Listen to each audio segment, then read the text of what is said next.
So here's a kind of a run of show. I'm going to stop this introduction in just a minute or so and then turn it over to one of my colleagues at the Scheinman Institute, John August is going to go after me. And John's going to talk about, in particular, strategic issues regarding the parties' efforts to move towards a more problem-solving relationship. He'll give examples of successes and challenges along the way. He'll also welcome questions and comments during his session. Then John will turn it over to our colleague, Sally Klingel, who will continue the discussion and talk about a spectrum of range of different ways in which the parties can engage in more problem-solving opportunities, even if they don't go full boat into that approach. Then Sally will end her session by giving you some discussion questions that we would like to address with you in smaller breakout groups. You'll be randomly assigned to those breakout rooms, and we have not only John, Sally, and I working as facilitators, we have other faculty colleagues from the Scheinman Institute, Helen Presida, Cheryl Tier, Art Wheaton, and Dan McCrae. They'll also facilitate because we think it'd be useful to have kind of a small group discussion of these issues. That discussion will go for about 20 minutes, and then we'll regroup back in the main room. And then I'll talk for a little bit more about more of the kind of mixed motive nature of strategic collective bargaining. How do the parties balance dealing with issues in which there's joint gains that are possible, but also issues that are more conflictual, where they're more a win-lose. Well, we'll get to all of that, and it's now my pleasure to turn the microphone and the lead over to John August. I will say, please continue to mute yourself unless you want to raise a question, and then of course we'll all be unmuted when we're in the breakout discussion groups. So now let's hear from John. Thanks. Well, good morning, everyone, and thank you for joining. I just want to begin by saying that many of us have been engaged in labor management relationships for a long time, and I think we all recognize that there are root causes of many of the and sources of conflict that we all confront. And it's always been my feeling that those root causes are often very difficult to resolve through only traditional forms of conflict, especially what I've seen recently as we are in this period of great turmoil. We've seen more turmoil in the last few years than we have in the last 20. It's not uncommon that I will get a phone call from, might be a union, might be a management, who've just gone through a strike or gone through a big conflict. And their comment will be, well, we got through that and we all feel good that we got through that, but we also feel that many of the root causes of the conflict were not resolved, and that we expect we might be back in the same place 2 or 3 years from now. I don't know if any of you have that experience, but that's something that I see more and more of. So I think the opportunity today is to have some discussion about threats that are internal and external to our relationships, and to discuss perhaps some ways of forming some strategic alliances among us so that we can deal with those issues in a way that maybe traditional collective bargaining and traditional dialogue makes it difficult to do. So just a review of the threats that we see. We're living in a time when a lot of people are looking at, sort of pre and post-pandemic as a kind of very historic moment in labor relations, which I think is true. I think it's also the case that before the pandemic, and in some cases long before the pandemic, we have been dealing with a fundamentally transformed economy, a fundamentally transformed environment in which labor relations take place. Some of those include deregulation of major industries, an overall deindustrialization and a shift to service and financial industries economy, enhanced competition for labor, raw materials, both nationally and internationally. There have been rapid advances in technology. We've also seen flat wages for more than a generation, high turnover, low retention in many labor markets, and the emergence of the gig economy. These are dynamics that have been with us actually, in some cases, for decades, and building pressure on labor and management to try to confront them. Post-pandemic, I think we've seen an acceleration of some of these dynamics. Competition in many industries continues to surge. We just came through what most people would regard as unfamiliar high inflation. Some of us have been around long enough to remember high inflation in other periods, but for many people, this recent round of inflation really caught people not just off guard, but it was really a frightening experience. Artificial intelligence and even more accelerated technological advance seems to be accelerating every day. We see the emergence of more and more private equity playing a larger and larger role in capital development and investment as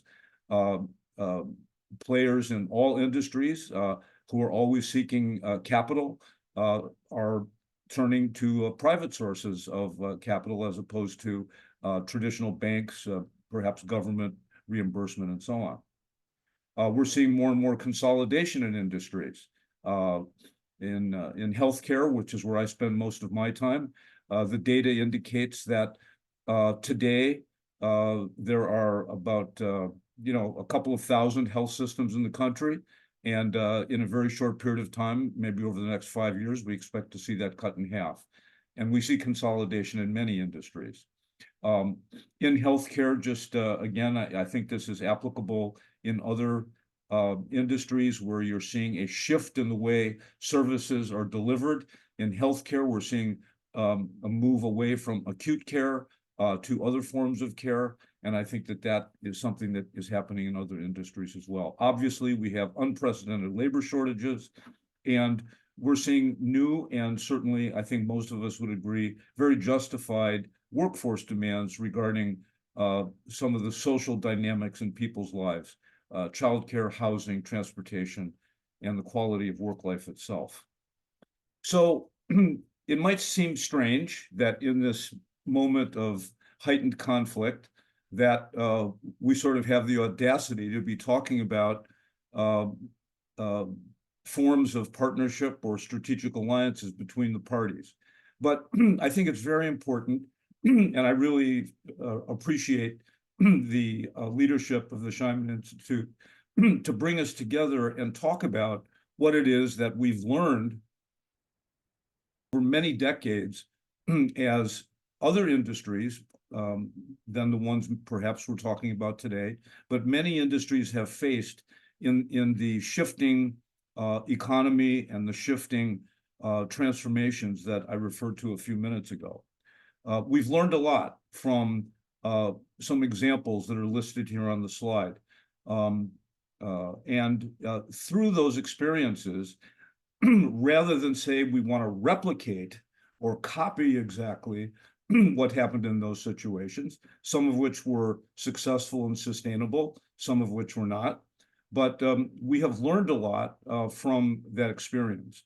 And a couple of them are really, really key that continue to, I think, cause us perhaps some optimism. And that is that a recognition that people are really the critical element in any organization, which certainly seems obvious, but how it is that people are actually engaged in the decision-making and in the business itself. A customer focus or a patient focus or a taxpayer focus or a consumer focus, as many of us know, is really the key to improvement strategies that I think we're all looking for, and to standardize processes and continually reinvent those processes. Those are some of the main things that we've learned from these previous alliances. So this graphic is a kind of a direct way of sharing what we believe are building blocks of a strategic alliance between the parties. All of which I would say have been utilized and taken together can really create a new and different dynamic between the parties. I'll just talk a little bit about them. What do we mean by a joint vision? Well, frankly, I think it's very difficult for parties to begin to take alternative ways of engaging one another. In other words, I think it's very difficult for, you know, a department or a unit or a group to start implementing new forms of engagement without really having the first two building blocks up here, I think, spend some time on. And that is that it's trying to address the why of change. And that's what we mean by creating a joint vision. It's often very simple to do. You take out the mission statement of the organization, you take out the mission statement of the union, and oftentimes you will see that those missions are almost identical in terms of what they stand for. That's a place to start, but really looking at the internal and external dynamics and finding mutual interest in what those dynamics are and how to deal with them. And the second building block of building business literacy, I think we would all agree, I think intellectually and certainly in practice, that when the workforce has a deep understanding, not just a surface understanding, but a deep understanding of how the business works, where revenue comes from, how the cost structure actually exists, what are the elements of a cost structure, what is the competition, and so on. People really feel that they have an ownership stake in the business by understanding it better. It also, I think, takes away a sense of sometimes what people feel is a manipulation of the facts to get something done. It's really more, let's share together what are the actual pressures and opportunities of the business and have people in the organization at all levels understand it. Then some of the tools of the trade of trying to establish something that is kind of an ongoing strategic relationship would be alternative dispute resolution systems, which we're going to spend some time on later. Interest-based bargaining, which some of you are familiar with, which is really it's not just a different way of bargaining, it's really a different mindset. It's really based on the parties placing all of their discussion into a context of mutual interest and problem solving, which we've learned does a couple of things. It really does get at root causes. And in so doing, it builds a different kind of relationship in the bargaining when, by contrast, everything is positional and everybody is trying to simply get their larger piece of the pie. Again, people do that all the time. People feel good when it works, but it's also the case that it's very exhausting, time-consuming, emotionally draining, and even though you get through the current bargaining, it doesn't necessarily address the root causes that interest-based bargaining is designed to do. And from my point of view, the last two items on this set of building blocks are really, really important. And that is that if the front line is not involved in the strategic work, your relationship could wind up only at a leadership level, and it's not really going to be working very well, and it could develop a sense of mistrust at the front line for your managers and for your frontline staff. And then finally, if you are going to engage in a different relationship, it's critical that the senior executive leadership from the union and from the management are both sponsors and leaders of it. You know, Harry Katz, who's on the call, probably knows more about this than anyone, but, you know, Saturn, which was a phenomenal success story, in many cases largely failed because the senior leadership of the UAW and General Motors were not really the drivers of it. They left it to the local people to do. And when the dynamics in the industry changed, when financing was required, when leadership changed, it really threatened all the good work that Saturn had done. So we've learned from that and other relationships that having senior executive leadership and sponsorship as essential for this type of change in relationship. So to give some examples of what a strategic alliance might develop and work on, these are several that I've learned, and some of you probably are quite familiar with. It comes from my experience in the healthcare setting, but where it says they're a frontline registered nurse, it could really be applied to any type of an employee. And that is, number one, that the establishment of system-wide sponsorship by labor and management to really develop teams at the unit level, what we might call unit-based teams, to really provide the tools to enhance the skills and experience and passion that the front line has, and apply it to actual problems in the workplace. This is a very, I think, underutilized, but frankly, well-known manner of running an enterprise. And that is to really take the strategic challenges of the organization and give the people at the front line an opportunity to choose projects, to choose initiatives that are consistent with strategic initiatives, but give them the opportunity to solve them. It might be something as simple as we have a new piece of machinery here, and how is it going to be best implemented? How is it going to enhance the outcomes, as opposed to just having some technician come in or a representative of the company and say, here's your new machine, here's how it works, and see you later. We've learned that problem solving at the front line builds strong relationships and actually solves tremendous problems. Workforce forecasting, as opposed to only working on workforce development. Workforce forecasting does require the investment of infrastructure, research, and so on, that the parties could invest in together.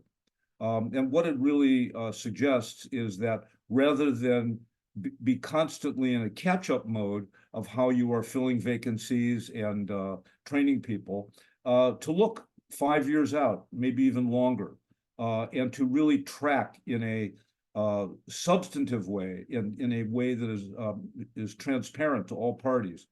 Where are your retirements going to be? Where do you expect changes in the way you are going to be doing the work that might impact the skills and ability of a workforce, and be prepared to recruit and train people as you are looking ahead, not just looking in the moment. So workforce forecasting, some of which you're probably familiar with, but labor and management can really make the kind of commitments and investments necessary to have that forecasting take hold as the primary way that you look at workforce development. And then finally, if the parties are looking to really improve, and certainly improvement should include working on cost structure, as well as improvement in quality and customer service, as well as always making sure that you offer the best place to work. As you all know, jobs become either redundant or fundamentally changed. And you can't be in a situation where you're expecting your front line to be participating in improvement if what they see is they're working themselves out of a job, or that they don't really have the kind of job security that goes along with being so committed to that type of work. So the notion of employment security, I think, is another important topic for this relationship, whereby people know that if a department is going to be downsized or eliminated, or if there's going to be a different mode of doing work that requires different skills, that there's an opportunity for people to be trained and deployed or redeployed without any loss in pay, seniority, or benefits. And employment security is, I think, another building block of these alliances, along with workforce forecasting and work at the team level of improvement.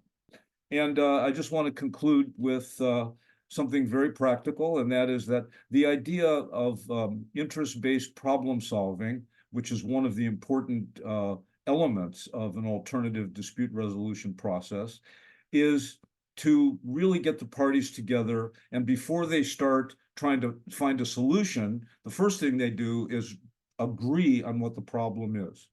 Again, that might sound obvious, but I think we all know that given time constraints and given business pressures and other issues, that taking the time to actually get at the root cause of problems seems time consuming.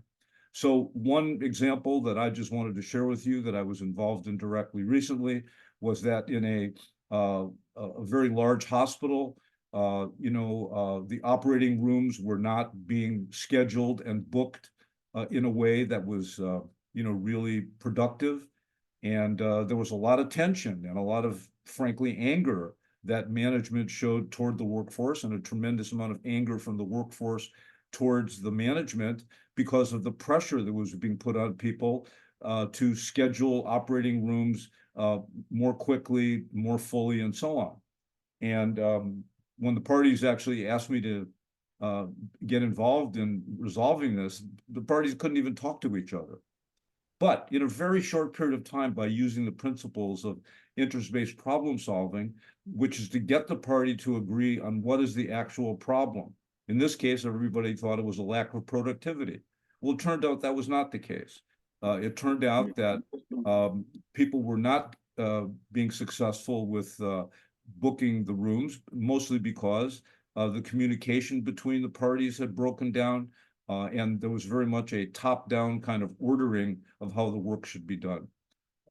So from that process, the workforce was given pretty much free rein to work together to solve these problems. And in a very short period of time, productivity was exactly where the parties needed it to be. Everybody agreed that those standards were correct and they should achieve them. And it really did improve the relationships overall. So I just want to thank everybody for your participation today. And I feel very privileged to be able to share these experiences and ideas with you. Sally? Thanks, Jen, and good morning, everybody. I'm looking at across the screen here, and I'm seeing some folks who have joined us in past sessions that we've held this year as part of this series on conflict resolution and problem solving in the labor management relationship. And I just wanted to say thanks. It's nice to see you, and also that we will be contacting everybody who's been participating to hear your thoughts about what you would like to talk about next year. We're thinking about perhaps a series of smaller, particular topic-focused groups, interactive, et cetera. So nice to see you all, and I want to pick up where John left off on giving us a great overview of a particular way of looking at a strategic alliance between union and management, about thinking about how to have sort of an overall partnership philosophy, but also a set of systems to implement that.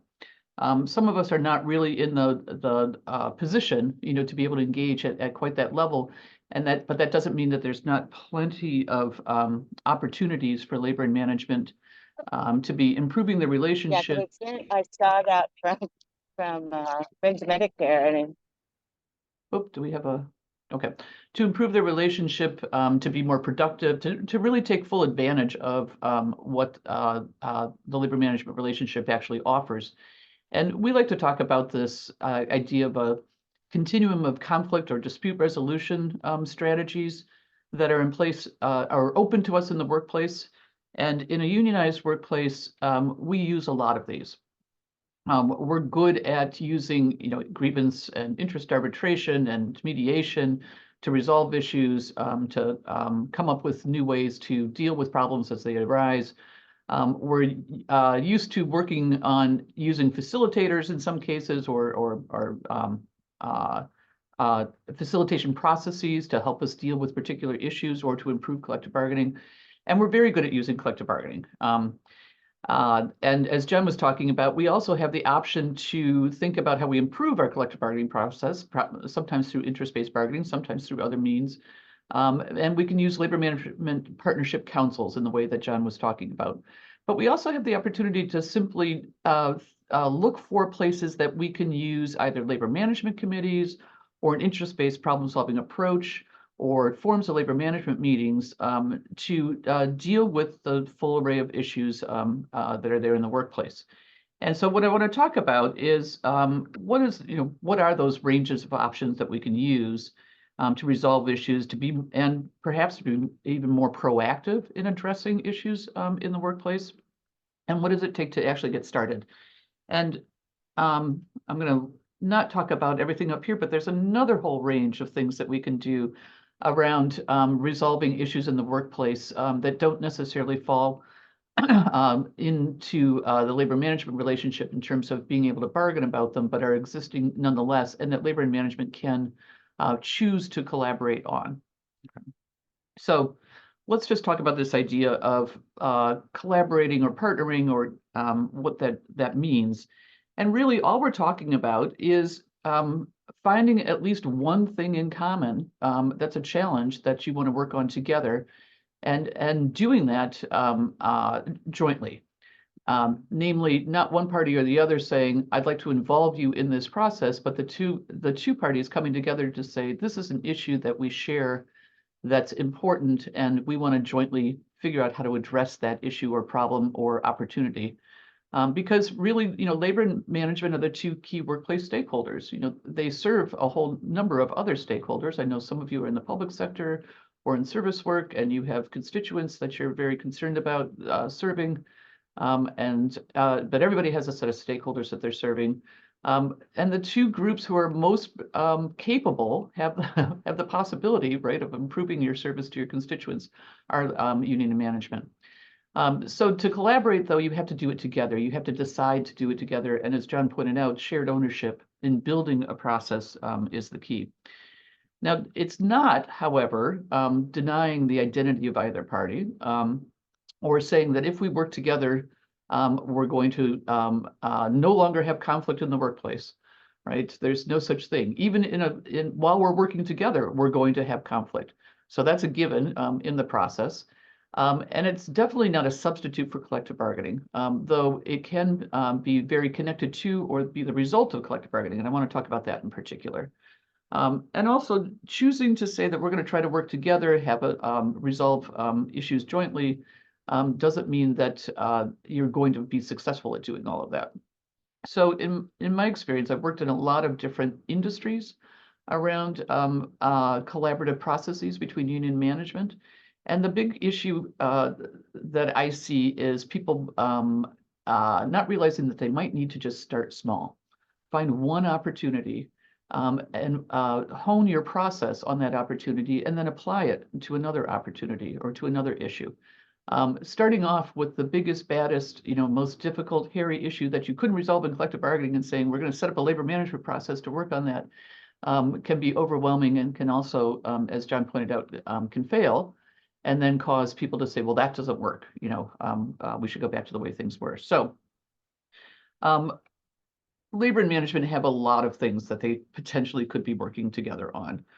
Sometimes it's just improving the overall relationship. We're at a high level of tension, or we only address, a few things in bargaining. We don't really get very far. We leave lots of things unresolved. So there's always a mutual interest in having a more productive overall relationship, where we're able to take advantage of the fact that we have this collective bargaining relationship. And then there's collective bargaining itself. Are we using it to its fullest potential? Collective bargaining has many creative possibilities.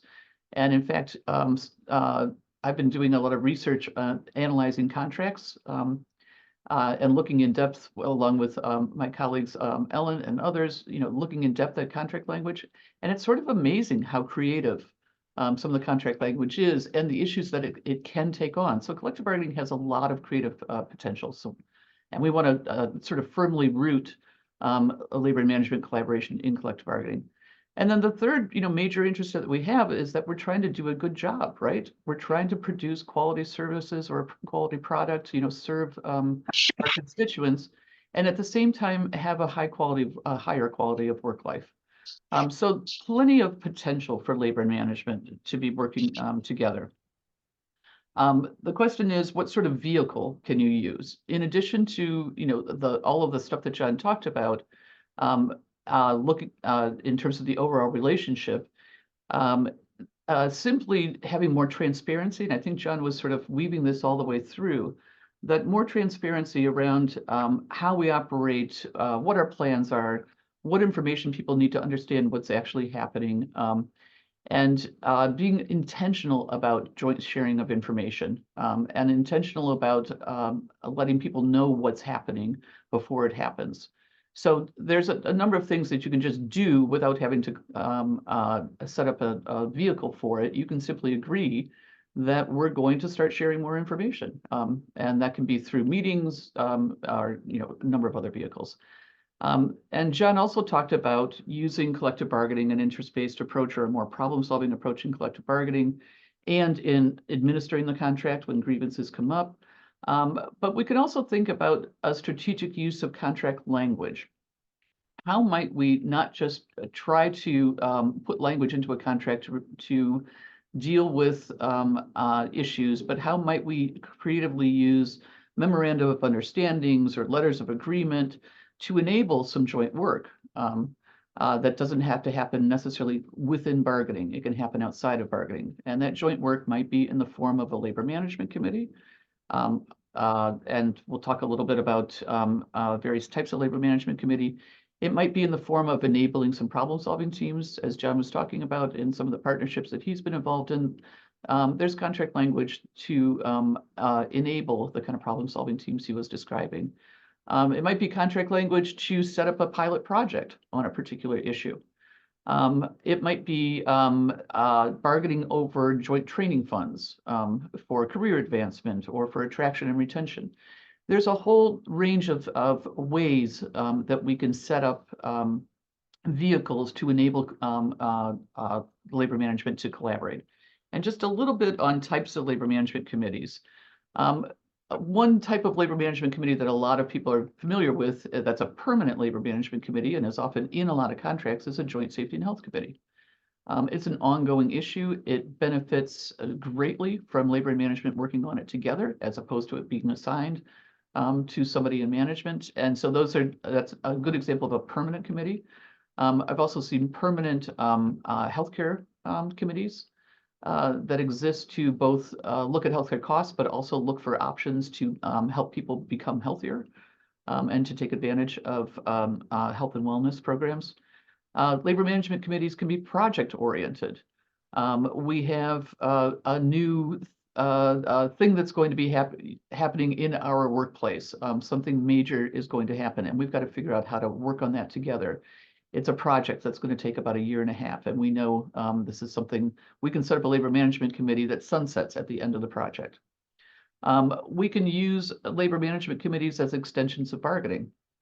We couldn't finish this issue in negotiations, or we didn't have enough information actually to finish this issue. So we can set up a labor management committee that allows us to continue the discussion and then bring it back to the bargaining table, when it's reached a certain point.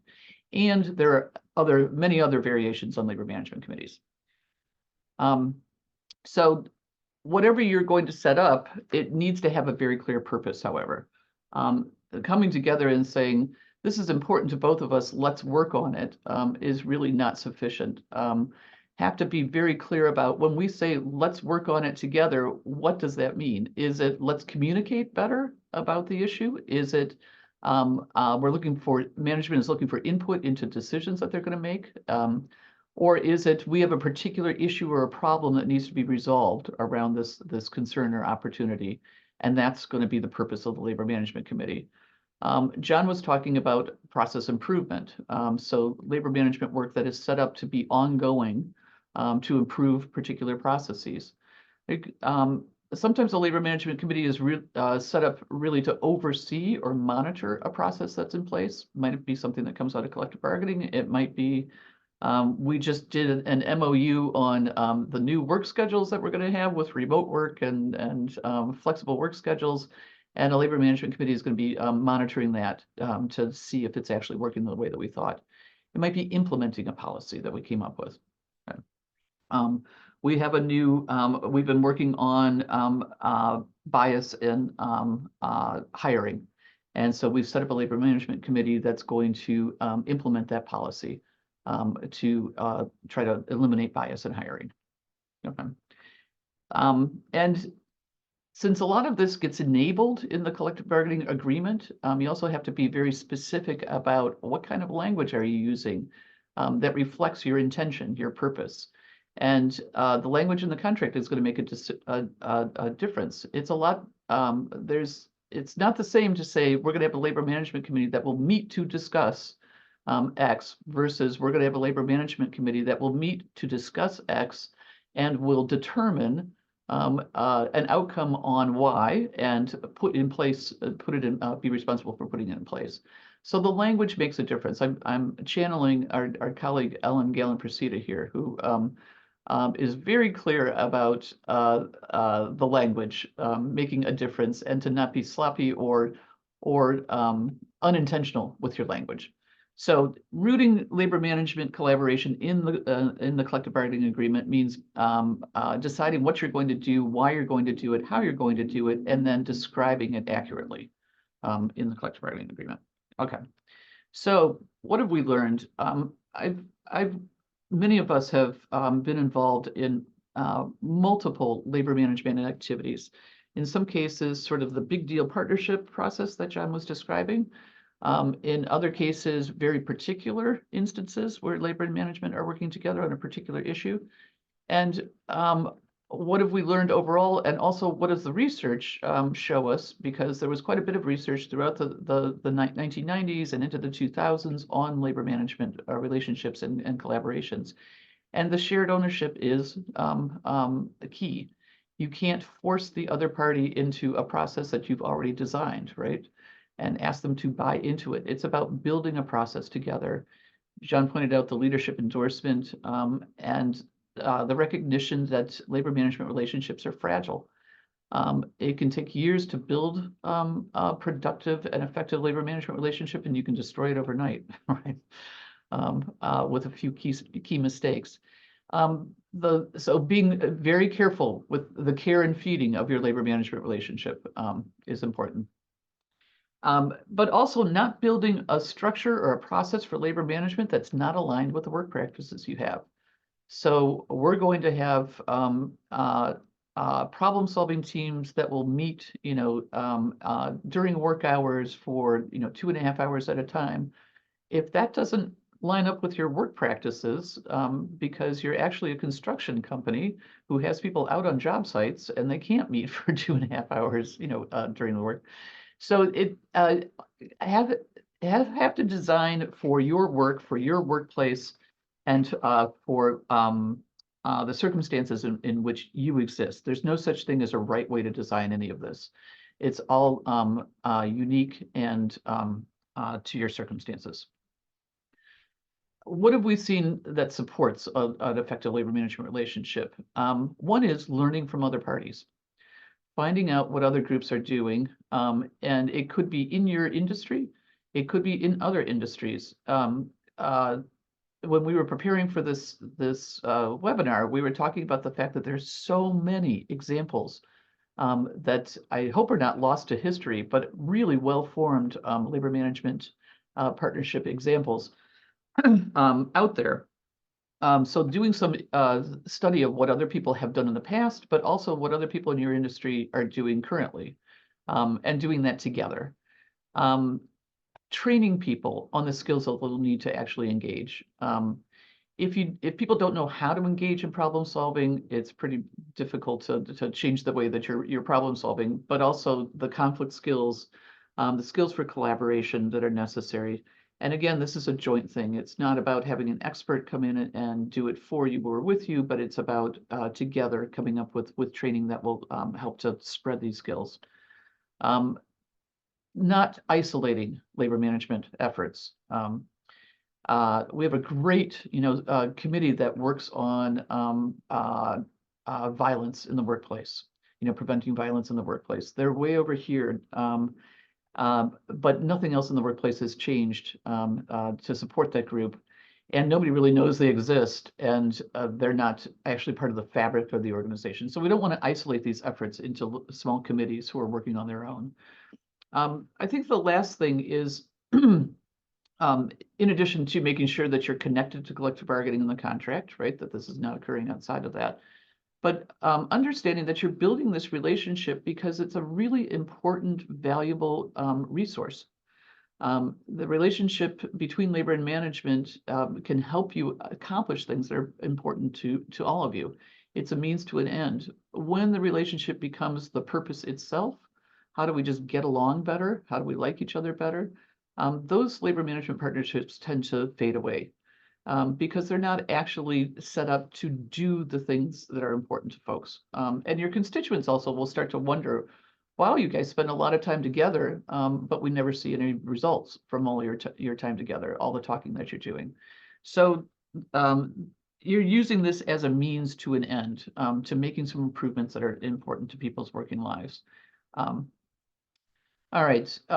The last thing is we do know that John was started off with the turbulence of the times, and that can overwhelm even the most productive, well-formed labor management relationship. We've seen some spectacular examples of that, but we can also mess it up through mixed messages, and or the partnership or collaboration effort is based too much on individuals, and those individuals leave. So again, this can't be, this has to be woven through the fabric of the organization with the goal of institutionalizing practices. If you do something, at a small scale and it works, the question is, then what about it worked? Why did it work? And how might we incorporate that into the way we do other things? So constantly thinking about each labor management collaboration as a process of changing the organization overall. Not having the skills and resources to do stuff is, of course, an easy way to tank anything. We have a big idea, we have big goals, but we didn't actually set aside the resources to do it, or we don't have the skills to do that. And if if your level of trust is so low in each other that and you're looking at a labor management collaboration of some sort to start to build trust, that's good. That can be a good building block, but it may not be enough. It's I started off here. This is not the answer to all ills. If the level of trust is so low because of behaviors that have happened, then you may have to address that before you can establish that you are a trustworthy partner, before you can ask the other party to work with you. So let me pause here, and before we move into we wanted to move into some smaller groups so that we could hear from you about what you've been working on, questions that you have, etc. But let me just pause and ask, are there any overall questions before we do that, Christine? Thank you. I want to preface with saying thank you for these workshops. I really do appreciate the information. I'm not in my role right now involved in the contract negotiations, but I watch, from a side of my partner groups that are not organized. My question is related to what you just mentioned. If the level of trust is so low, you have to establish that you're each trustworthy partners. Is there such a tool or technique that you can use as like the Control-Alt-Delete or the reset button, when labor management relationships become so intense? I'm going to open that up to my colleagues. Does anyone want to comment? I don't. There's unfortunately not a Control-Delete button. I've gotten the same calls that John has gotten. Wow, we had a really horrible strike, or we just locked out the union. And what do we do now? And there is no, can you come and help us fix the relationship? And there is no quick fix for that kind of a enormous rift to a labor management relationship. So let me just add one thing I've observed. I think that's a great question, and I don't think there's only one way to address it. But I remember studying an effort to enhance problem solving at a chemical complex. And the way it got started was the head of the complex manager, getting up in front of both labor and management and saying that things are going wrong, that they're in trouble. And this was the key, saying that management was heavily responsible and at fault for many of the troubles, and they just had to do something different, or else their survival was in jeopardy. And so it was almost like a mea culpa, and almost a confession by the complex manager that they, as management, had been heavily responsible for the problems and the failure, and they really needed to do something different. And that person was committed to helping to try and promote a fairly substantial change without dictating the change, sort of admitting that there were problems and also admitting that they needed the workforce and problem-solving groups and all the things Sally and John are talking about to find a way to a better path, but accepting responsibility on management's parts for a lot of the failure. That's just one example I saw. Yeah, and I agree. Thanks for that question. I think it's really central to what we're talking about today. And I'll give you an example. Just earlier this week, I was asked to meet with a very large, historically very militant union. Represents tens of thousands of people in the upper Midwest. And the reason that they wanted to have a discussion was because as strong as they are and as great a history of successes they've had, the leadership recognizes that the external forces that all of their employers are facing is ultimately going to create a situation where if they don't begin to look at these issues together, the externalities are essentially going to destroy both of them. So I think that you're absolutely right that trust can be almost completely non-existent, and it takes leadership and courage of one party or the other to go to the other party. Harry gives an example that speaks to that. But I think it really has to start at a senior level where the parties recognize that if they keep doing what they're doing, they're not going to succeed. And then you have to find ways of sharing that information with everybody in the organization. If you can't just keep it to yourself. Art raises a great point in the chat that sometimes there's a person who needs to go, who can demonstrate to the other party that we see, what's happening here, and that we're willing to make a change on our side in order to enable a different kind of behavior, a different kind of relationship that can be hugely symbolic and also very pragmatic, because sometimes there is a person or a group that is blocking the direction that people want to go. I'll say one other thing that I've seen groups do is invite the other party to explore something that's important to both of them. So as simple as we're going to have to start dealing with AI in terms of the changes that it's going to make in some of our job categories. I want to invite you to come to this conference with us, and we're going to look at the information together. No expectations about what we're going to do with it, but we're going to explore information together. So sometimes it's not diving right into the problem, it's establishing the joint learning and being able to have some more informal conversations outside of formal processes about what people are concerned about, where they would like to go, and beginning a change in the relationship that way. And I'll just add, I don't want to preempt if others have comments or other questions, but this is a great question that prompted me to remember other examples that I've seen, and some of it which was already mentioned.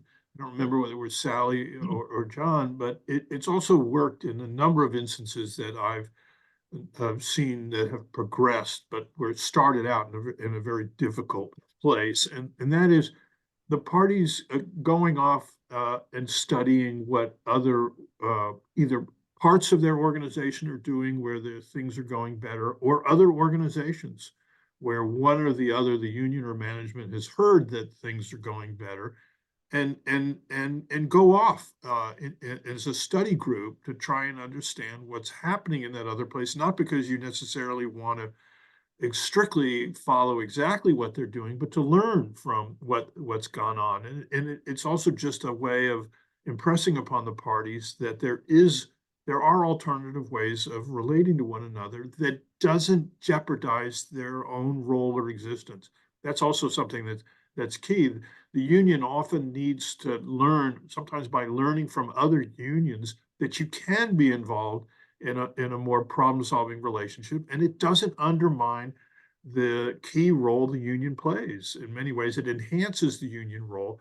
But from what I saw, the union leaders just didn't believe that if it was told to them by management or other members of their own organ, they just had to hear about it from a case in which the union was involved elsewhere in a more problem-solving role, and the union's role was actually being enhanced. And again, it could be visiting another plant or complex within the same organization or going to another organization.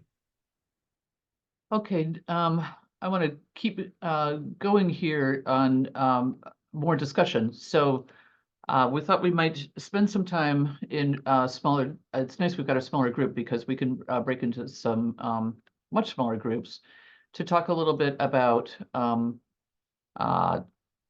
what's other comments in terms of what you've stood out for you in the discussion so far, or something that you're doing that you'd like to share to strengthen your labor management relationship, or something that you're doing that you're struggling with, or any other topics of conversation that come out of this. So we're going to spend the next 20 minutes or so in breakout groups. And just to remind you, in addition to you've met Harry Katz and John August and myself, our additional colleagues here at the Scheinman Institute, Ellen Gallen Procida, if you want to raise your hand, and Cheryl Tier and Dan McCrae and Art Wheaton are also going to be in the breakout rooms. We'll each be in a breakout room with you and have a chance to talk with you. So Sarah, do you want to? I want to add just two other things. One is the discussion in the breakout rooms won't be recorded. So we hope you can feel comfortable talking about examples or issues and not worry that someone outside is going to hear about it in a way that you're not think is appropriate. And then the other thing is we're going to regroup after the 20 minutes. And so stick with us because we have some more things we want to talk with you about and also hear from you when we regroup after the breakout groups. Is everybody back?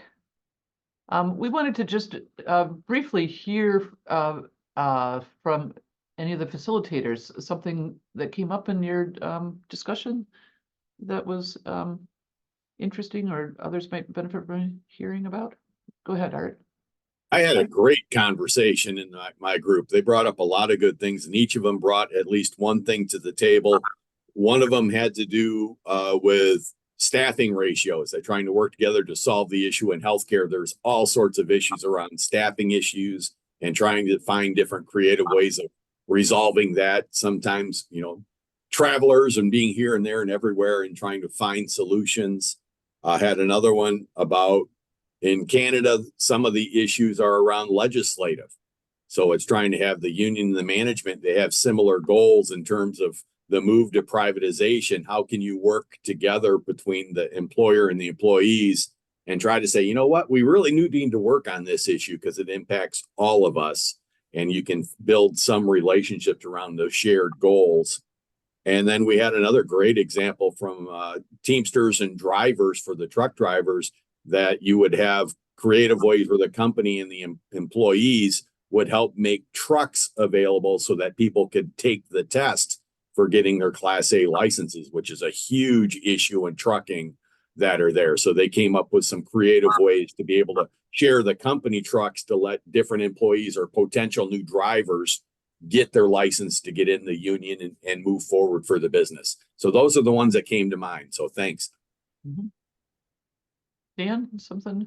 Yeah, we had two diametrically opposed situations. So we had a French-owned manufacturing company that had 13 U.S. facilities represented by two unions. At the corporate level, they have a partnership and it's really business-like and constructive.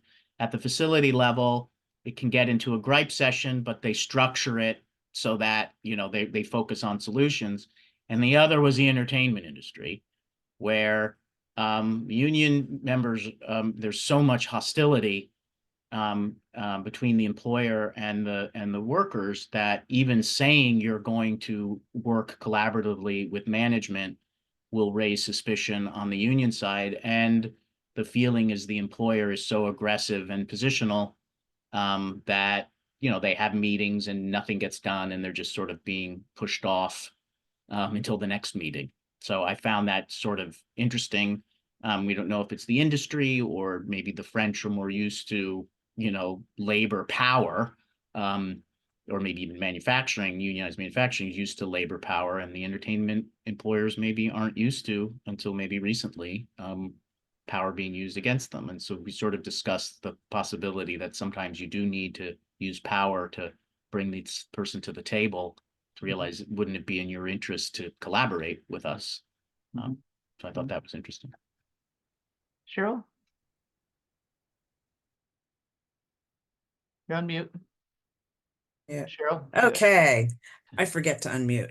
Jeff, Miranda, Amber, and I had a great conversation, and some really interesting ideas emerged. For example, we talked about the emergence of AI and what it means in their various industries. And what was shared was we don't just talk about AI, we talk about responsible AI that is still focused on the human interests. I thought that was, I really wrote that down. I thought that was something very much worth holding on to. And we discussed future conversations. Can future conversations focus on specific industries? And the industry that was mentioned in particular was the arts, both performing and visual. Can we do some work in that area and have some discussions in that? And then the third thing that came up from our group was, in light of the recent job actions, Writers Guild, auto workers, etc., what do we see as a path forward in working together? And I did say we might have had something on that, so I'm going to look to Harry to respond to that. But our group was fabulous, excellent discussion, really engaged, and I say thank you. Hey, Ellen? Hi. So I also was honored to work with Tashia, Lindsay, and Nancy. And the interesting thing to me was that there were some very strong labor management relationships in place. And yet all three had mentioned a concern of change because of retirements, because of a change in the new union leadership being a little bit more forceful. And as was said before, you know, can't be too close. You have to be more, can't be too close to the union. But basically we talked a lot about relationships, and we talked about picking up on what was said by John and Sally and Harry.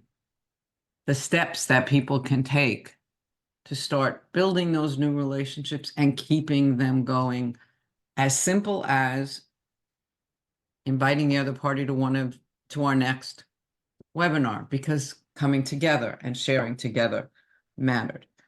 The point that was made was a wish for more time for the conversation at our next one. It was fun and enjoyable, and thank you all. And I'll just add that in our group we had two very different industries. You know, one is working in entertainment, or two people were working in entertainment, and another person working in healthcare.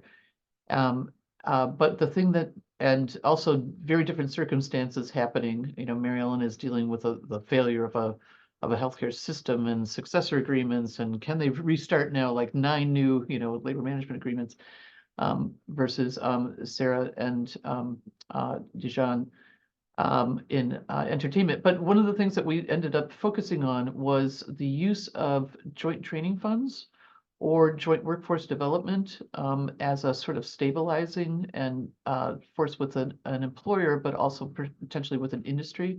1199, you know, SEIU has done a lot of this in the healthcare industry, and other unions as well, as a way to keep a relationship with an employer even when it's overwhelmed by other circumstances, and also to achieve some other purposes besides just making sure that people get jobs.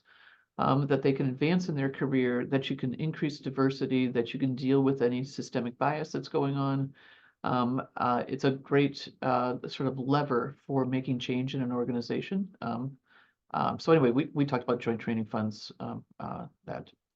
And Harry, it sounds like lots of people actually were talking about exactly what you're going to be talking about in their groups. Do you want to dive in on this idea of Sure. mixed bargaining? Yeah, yeah, if my two PowerPoints could be called up, that's perfect. The first one. And this is first point I want to make, which has already been mentioned in the discussion and also by Sally and John. I just want to highlight it, and that is, it seems to me, and what I've seen is serious, earnest efforts at problem solving sometimes fail because the parties confront an issue, or the environment becomes very stressful and there's conflict, there's labor management conflict, and then they feel as if the whole process of problem solving has been betrayed. And that's because they set out with the notion that problem solving is going to eliminate all conflicts. As Sally said very pointedly, you've got to realize that there's going to be conflict even during problem solving. And also, problem solving doesn't eliminate the fact that, as I say in this first point, even in a collaborative labor management relationship, there are win-lose, what we call distributive issues. There may be distributive issues about pay or staffing levels or time off or the role of seniority. And don't set yourself up for failure by setting out on this path with the notion that it's going to eliminate all forms of conflict. So that when conflict surfaces, people become disillusioned. Not to say that any of you all in this webinar would fall into that trap and be naive, but I think some members of your staff or the organization may. And again, I would start out by saying, as we've all been suggesting, you want to address real problems through this initiative, but addressing problems is going to lead to some moments of conflict. So be prepared for the possibility also, as has been mentioned, Cheryl brought it up, of impasse. We've seen an increase in labor actions, whether it's in union or non-union settings. There's a wonderful data source that's prepared within the ILR school called the Labor Action Tracker. And it does show a sizable increase in labor actions, sometimes taking the form of strikes, sometimes taking the form of other group actions. That's a part of the current environment. So recognize that. But also, number three, this is a mixed motive relationship. You also have to be taking steps to pursue your side's interests. And you can do that by assessing your and the other side's bargaining leverage in advance of contract negotiations, even while you're simultaneously trying to promote problem solving. There's nothing inconsistent. I can't say this enough. There's nothing inconsistent with preparing for the possibility of distributive conflict over pay or other tough issues, while you also are trying to promote more problem solving. The relationship is inherently mixed motive. That's what we mean by that phrase, mixed motive. Aspects of the relationship are inherently conflictual or distributive, whereas other aspects of the relationship or other issues may well be open to the possibility of joint gain and problem solving. So how do you do that? How do you deal with mixed motive? And my fourth point is parties often try and separate the discussion of what I'm calling a distributive issue, let's say what the pay level is going to be or the pay increase, and they deal with that separately from addressing collaborative or problem-solving issues. Sometimes they arrange the sequence of bargaining or the sequence of discussion so that problem-solving issues are addressed earlier, sometimes in a side table. create a subgroup or a side table where those problem solving, potentially joint issues can be addressed, and then address the more distributive issue. Kind of wait to address the distributive issue, which may well be conflictual at one level of conflict, or even another more intense level of conflict. If you mix them all together, it may be that the conflict on a distributive issue wipes out the possibility of gains that can be made on a problem-solving issue, or another issue where there's the possibility of joint gain. And again, sometimes you separate the parties. One group is dealing with a health and safety issue, or team processes, or employment security, and that's separate from the group or the table that's addressing pay. And again, sometimes it's the sequence where you address the collaborative issue earlier than you address the more potentially conflictual distributive issue. And I also want to highlight number 5, even on issues that look and are inherently distributive, the level of pay increase. There are ways to make that a more data-based, even a problem-solving approach, what I'm getting at, can be brought into a distributive discussion. I've seen parties who, when they're addressing pay or pay increase, or another issue where there's inherent conflict, they rely more on data. They agree to look at data. That doesn't eliminate the possibility of all conflict, because there's lots of ways to interpret data, but it can lessen the conflict. You may well, in a pay dispute, for example, agree upon what the relevant comparators are, right? What's the reference group? And then you go out and collect data about that reference group. Again, it lessens the intensity of conflict, even on an issue which is inherently conflictual, where the sides' interests may well disagree. So let me also talk about some other aspects of collective bargaining that are inherently mixed motive. So let's flip to the next slide.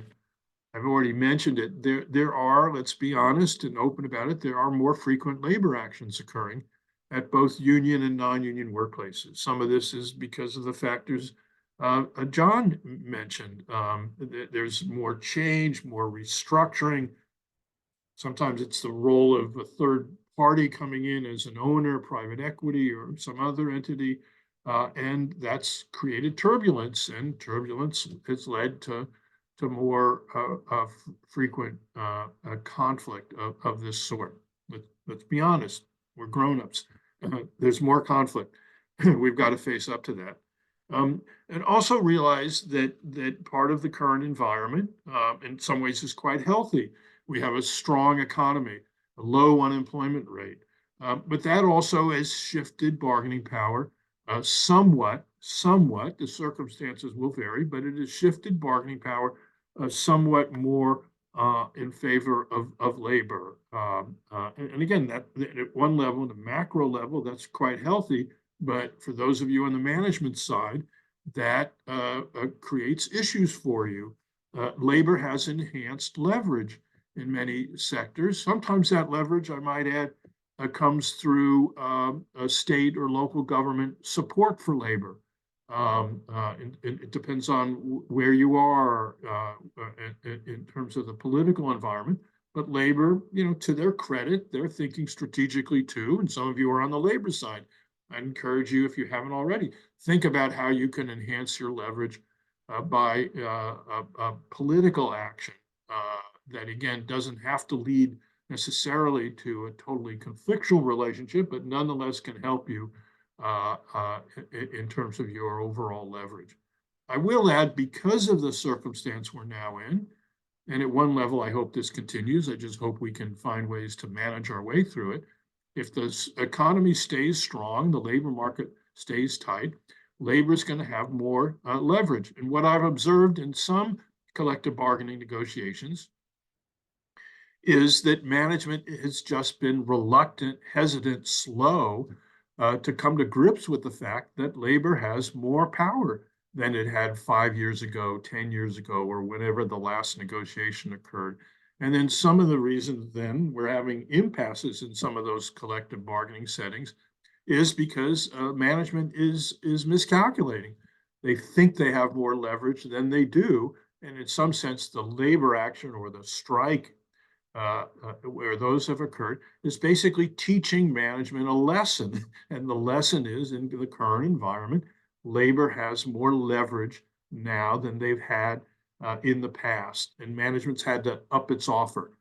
I saw that year or so, a little bit longer than a year, in the John Deere negotiations, where they had to successively improve their offer in order to reach agreement. To some extent, I think that also explains why we had a 6-week strike in the negotiations between the UAW and the so-called big three auto companies at General Motors, Ford, and Stellantis. Stellantis is the new name for Chrysler.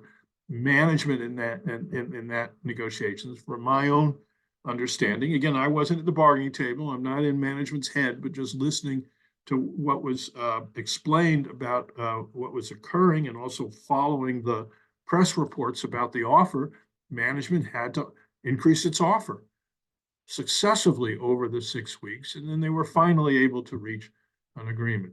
Now, being realistic doesn't mean there isn't going to be any conflict, but it can lessen the intensity of the conflict. And then the last point I'll make is, just as been mentioned in the discussion so far, is the bargaining agenda is not just about wages. It never was just about pay and benefits, but I think ever more so, there's a broader agenda. Work schedule is an issue in many settings. Occupational health is a heightened issue, in part because of the pandemic, in part because we have more information circulating about health issues. And then, of course, work-life balance issues have surfaced, in part because many of us are in dual career work situations, and work-life balance is ever more important. And so, again, just as a reminder, bargaining is not just about pay. Pay is always important. It continues to be important, but there's these other issues that have come to the table. So let me pause at that. And Sally, maybe you can open it up and see if people want to talk either about these issues or come back to any of the issues that were raised earlier. And then I do want to finish by mentioning some of the opportunities we provide if people want to learn more about collective bargaining processes and procedures. I want to later show you about different certificate offerings that we offer. Art had a comment. Yeah, I'll be really quick because I'm interested in hearing what Sarah has to say, because she's always really cool. So two of them that came up in my group one was from Christine, that talked about the issues in the same workplace, having some of the people unionized, some of them non-union. So having that is a mixed, some of the mixed motive is really there, where you have different folks. You get that jealousy of the people that have the union, and you got to work with the non-union sector or the gig workers that are part of that.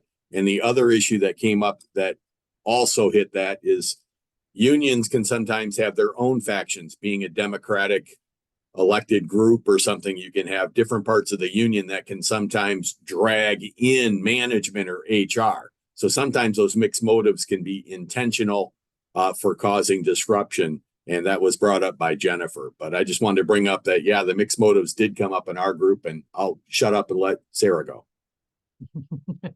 Go ahead, Hi, Sarah. thank you, Art. I was just going to comment on number 4, and this is from a recent negotiation. Well, it's ongoing, but I'm with Actors Equity Association. So our industry, we work nights, we work weekends. And so one of the things, of course, is childcare. And if you have like an elderly parent you're caring for, how do you manage that? So what we have discovered is that we're changing the word order. So it's not work-life, but life-work balance issues.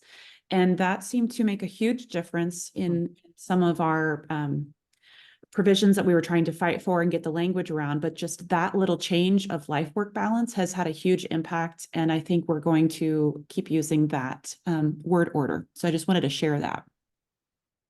Sarah, that's a great point. I just want to build on that by saying work schedule and many of these issues that are listed there, and even your other big issue in your industry, artificial intelligence and how it's adapted.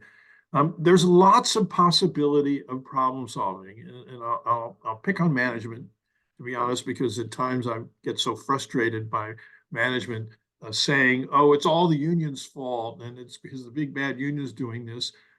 We in our research have studied situations in which some parts of an organization addressing the issues like you're saying, whether it's about life-work balance or schedule or health or something else, there's a creative solution that can be found when you actually discuss the issue with the workforce.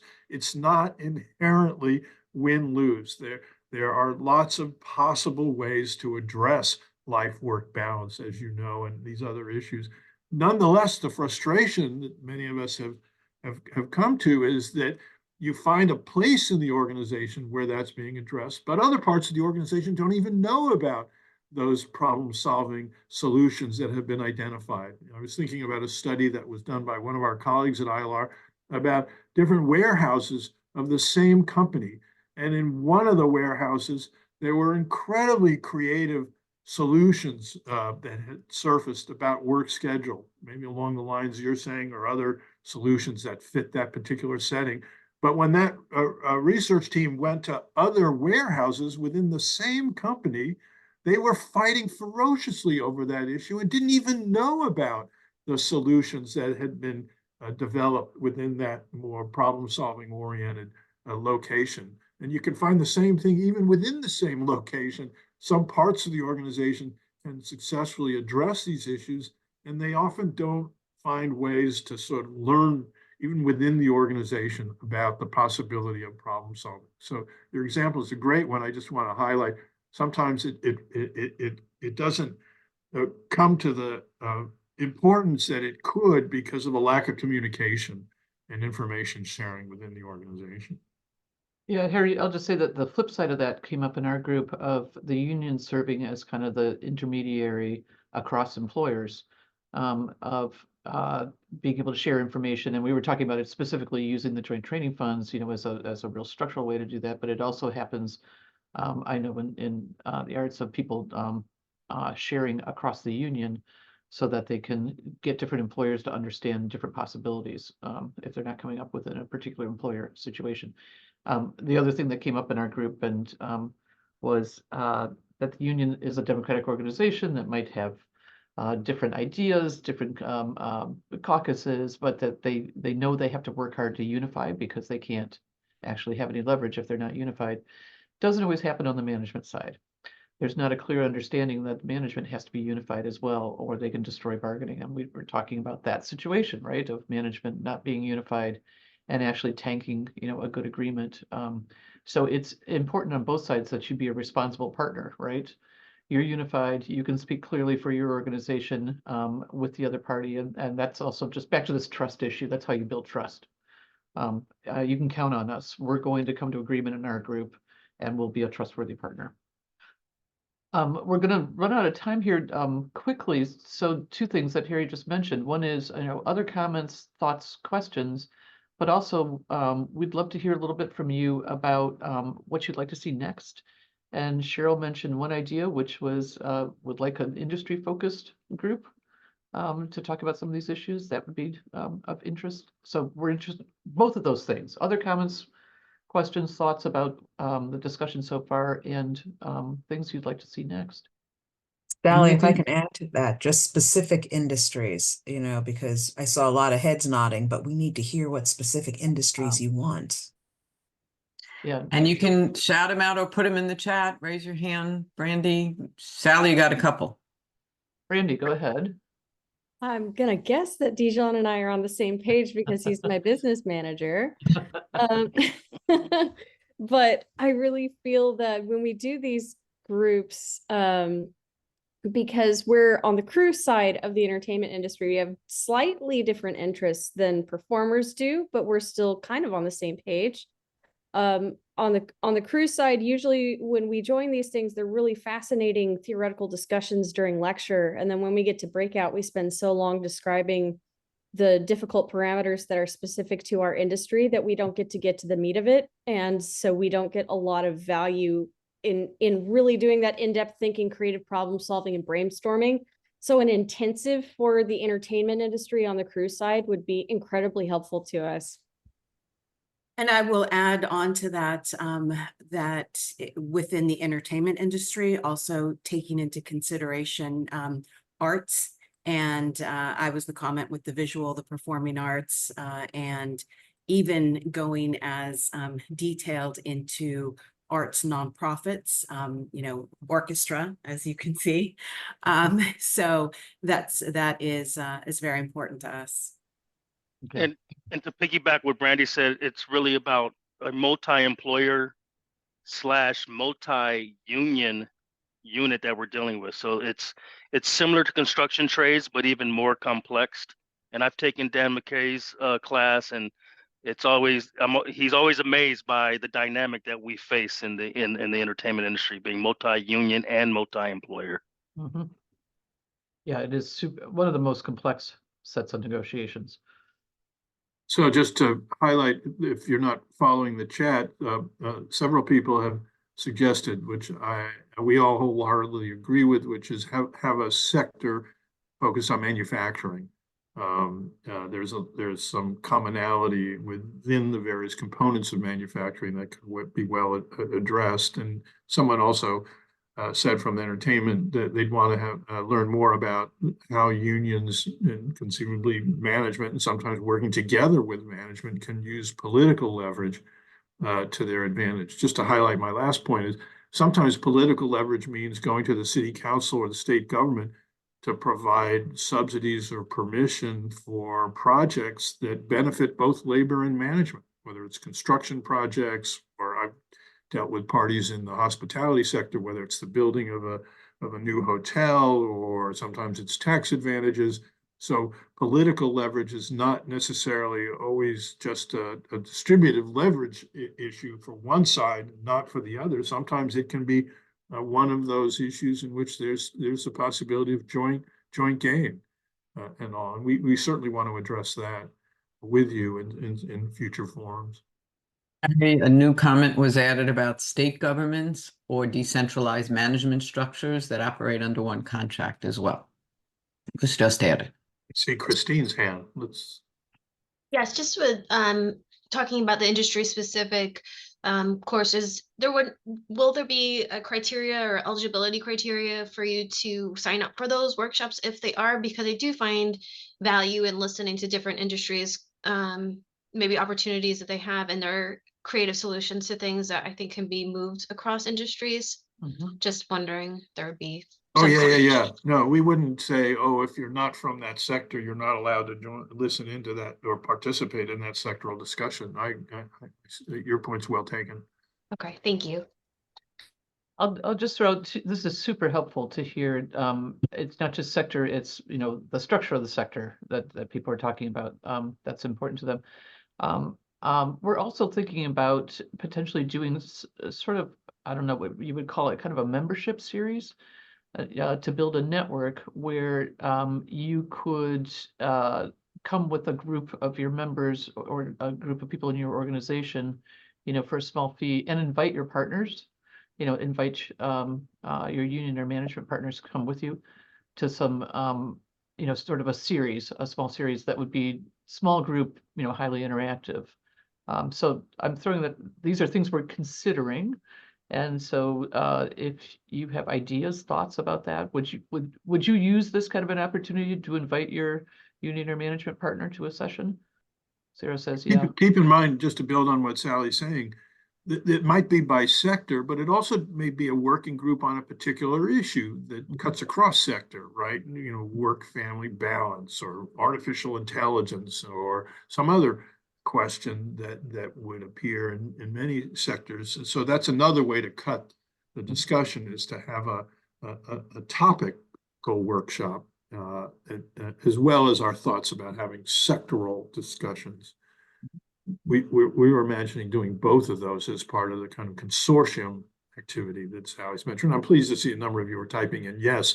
Keep in mind, we'd welcome feedback, not just now and quick on the draw. We didn't prepare you and all. Is feel free in any way you feel comfortable to communicate with us about your interest after this session, we really welcome hearing, because we did a whole series of webinars. Some of you will participate in those. For some of you, this is the first one, but this is the last of the webinars we had scheduled for the initially, and our thought is to move on in the way that Sally's now addressing, through some sort of consortium that cuts things either by sector or by issue. And we really would welcome your feedback, and we need to learn about what you want to hear about. So it's not just what we think you need to hear about, but what would benefit you and your organization, would help us along. I would Yep. like to see both. This is the first that I've been able to participate in, so I feel like I've missed a lot, but I do have interest in inviting others. If you'd like to contact any of us with thoughts, please do. And do want to mention too, let me put this back up again here, that some of you have mentioned that you've attended some of our in-person programs.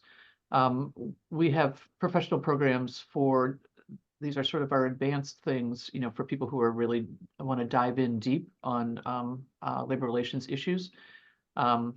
And so you are welcome to take a look at those if you have an interest in your own professional development, or we do have organizations that send groups of folks because they're trying to make sure that they've got, you know, higher skill level and capacity, you know, across the organization.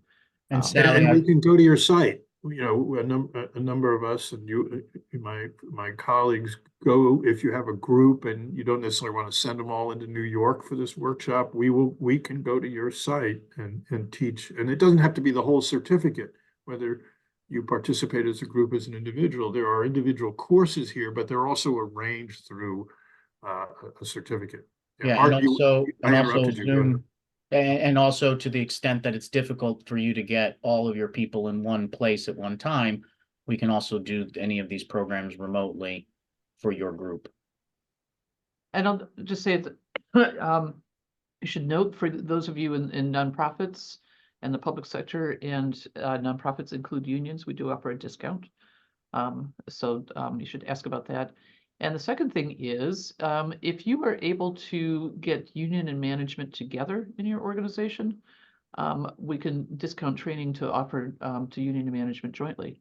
And quite a bit of the work that we do benefits from having, even the straight labor relations training really benefits from having both parties in the room, talking about how to use the processes and structures and techniques that we're talking about, and sharing the same information and then making choices about how to put it in place in their organization. So we really like to do joint training with labor management if you're able to arrange that. I'll let Harry close us out. I was just going to thank everybody. I'd love to be involved in these programs where I learn things along the way, and I've learned a lot from hearing your experience, and also just what you're interested in learning more about. It really helps us develop our programming. So thanks a lot, and we hope to see you in one engagement or another. We're always ready to talk and learn from you, as well as shape. If one of these programs doesn't fit your needs, well, tell us what you'd like to hear about. We're happy to come up with a program that's jointly designed by us and you. So thanks again. And I also want to thank Sarah and Matt, who really helped us enormously in preparing for this, and it went seamlessly. I even learned a few tricks of the trade on certain things that they were able to do that I've never done in my own teaching. So thanks much to Sarah. Yeah, thank you. All right, Take care. look forward to seeing you all again.